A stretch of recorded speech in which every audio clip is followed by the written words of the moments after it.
Hi எல்லோரும் எப்படி இருக்கீங்க? இன்றைக்கி கோதுமை ரவை உப்புமா எப்படி பண்ணுறதுன்னு பார்க்கலாம். ஒரு ஸ்பூன் எண்ணெயில் தேவையான கோதுமை ரவையை கொஞ்சம் நல்லா வறுத்துக்கணும். வறுத்து தனியாக வச்சுருங்க. இன்னொரு பேனில் தேவையான அளவுக்கு எண்ணெய் விட்டு ஒரு ஸ்பூன் கடுகு, அரை ஸ்பூன் ஜீரகம் இது நல்லா பொரிஞ்சு வந்ததும் ஒரு 4 பச்சை மிளகாய், உங்கள் காரத்துக்கு ஏற்ற மாதிரி பச்சை மிளகாவோட காரத்துக்கு ஏற்ற மாதிரி நீங்கள் போட்டுக்கோங்க. 2 பெரிய வெங்காயம் நீல வாக்கில் கட் பண்ணது அதையும் சேர்த்து நல்லா வதக்குங்க. நான் இப்போ சொல்கிற அளவு எல்லாமே 4 பேர்லேருந்து 5 பேர் சாப்பிடலாம், அந்த அளவு தான் நான் சொல்கிறேன்.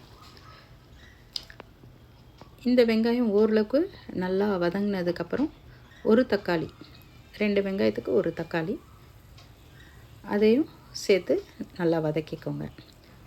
ஓரளவுக்கு வெங்காயம் தக்காளி நல்லா வதங்கினதும் ஒரு 1.5 இன்ச்சு அளவுக்கு இஞ்சி அதையும் க்ரஷ் பண்ணிக்கோங்க, நல்லா இடித்து அதையும் சேர்த்து வதக்க வைக்கோங்க. இஞ்சி சேர்த்தா ஒரு டேஸ்ட் இருக்கும், சேர்க்கலைன்னா இன்னொரு டேஸ்ட் இருக்கும். அதனால் இஞ்சி சேர்த்தா தான் நல்ல டேஸ்ட் கிடைக்கும். இதுவும் நல்லா வதங்கினதுக்கப்புறம் கட் பண்ணி வச்சுருக்கிற கேரட்டு, கொஞ்சம் பட்டாணி இதையும் சேர்த்து நல்லா வதக்குங்க.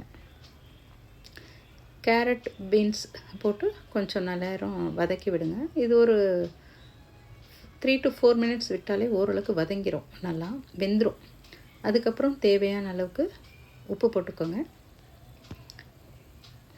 நான் ஒரு கப்பு, பெரிய கப்பு கோதுமை ரவை எடுத்திருக்கேன். அதுக்கு நம்ம 2 மடங்கு தண்ணி விடணும். ஸோ நான் 2.5 கப்பு, எந்த கப்பில் ரவை எடுத்தனோ அதிலே 2.5 கப்பு தண்ணி விட்டுருக்கேன். தண்ணி கொதிக்க வந்துருச்சு. ஸோ இப்போ வறுத்து வச்சுருக்கிற அந்த கோதுமை ரவையை அதோடு சேர்க்குறோம். சேர்த்து நல்லா மிக்ஸ் பண்ணி விடுங்க. இப்போ நீங்கள் உப்பு செக் பண்ணிக்கலாம், சால்ட்டு கரெக்டாக இருக்கா இல்லையான்ட்டு. வேணும்னா நீங்கள் இப்போ ஆட் பண்ணிக்கலாம். ஆட் பண்ணிவிட்டு இதை சிம்மில் வச்சு மூடி வச்சுருங்க. ஒரு 5 மினிட்ஸ் விட்டால் போகிறோம். பக்காவாக உதிராக ரொம்ப நல்லா வெந்து ஒரு அல்டிமேட்டான கோதுமை ரவை உப்புமா ரெடி ஆகிடும். நார்மல் உப்புமா சாப்பிடாதவங்க கூட இதை சாப்பிடுவாங்க. இது நல்ல டேஸ்ட்டாக இருக்கும். பசங்களுக்கும் ரொம்ப ஹெல்த்தியான ஒரு பிரேக்ஃபாஸ்ட்டு, காய்கறியும் இருக்கிறதால இதை நீங்கள் செஞ்சு அவங்களுக்கு கொடுங்க. இதுக்கு கொத்தமல்லி சட்னி, தேங்காய் சட்னி எல்லாமே ரொம்ப நல்லாயிருக்கும்.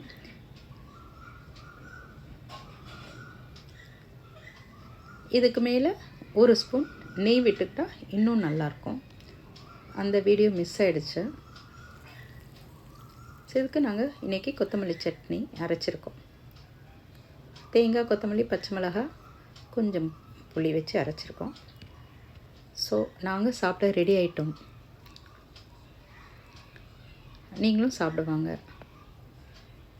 இந்த ரெசிபியை செஞ்சு பார்த்துட்டு உங்கள் கமெண்ட்டை என்னென்னு எனக்கு சொல்லுங்கள்.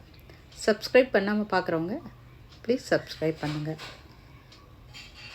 எங்கள் வீட்டு குட்டி பையனுக்கு இந்த வெஜிடபிள் கோதுமை ரவை உப்புமா ரொம்ப பிடிக்கும்.